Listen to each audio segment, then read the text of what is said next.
Hello guys, Blessed Day and welcome again to my YouTube channel. Sa mga di pa po nakasubscribe, please do subscribe and hit the notification bell para ma-update po kayo every time may upcoming video at makasali din po kayo sa ating mga pa-Gcash giveaway kapag mayroon pong live ang inyong lingkod.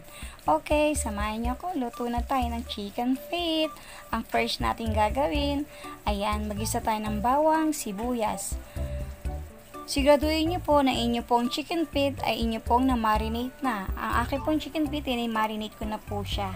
Sa bawang, seasoning, paminta, toyo at konting suka. Ayan, nagisa na tayo ng bawang. Sibuyas, isinama ko na po yung aking na-marinate na chicken feet.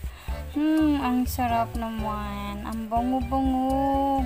Lagyan po natin ang ating pinagmarinatan dun sa ating ginisang chicken feet. Mura-mura lang ito pero ang sarap. Ang sarap-sarap. Habang kumukulo-kulo, mabango yan. Grabe. Di ba ang ulam naman, maano mo kapag kumukulo, kung masarap siya o hindi, di ba?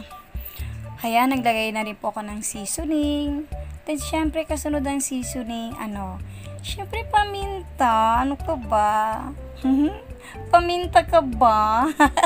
Ayan, after paminta, naku, naamoy ko yung ating ulam, ang sabaw. Ang sarap ng amoy ng sabaw. Naglagay na rin po ako ng wash sugar. Optional lang po yan. Pero kung gusto nyo, pwede rin naman po. Masarap po siya. Nag-ano siya ng ating panlasa. Mas nakakakumpleto sa panlasa po ang ating wash sugar. Kapag wala tayong sili, like ako, wala po akong sili. So, dinamihan ko siya ng paminta para may sa aftertaste, may konting hanghang.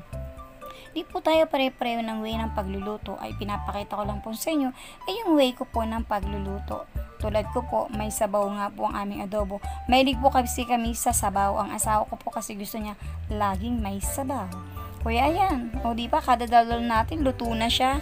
Kapag nilagyan na natin ang mga seasoning, paminta at bedsin, kaunting pakulo lang, luto na siya. Kasi nga po, napakuluan ko na po kanina ang ating chicken feet bago igisa. Ayan mga mi, luto na ang ating chicken feet adobo. Nagtoppings lang tayo ng nilagang itlog. Ayun, di ba? Ang sarap.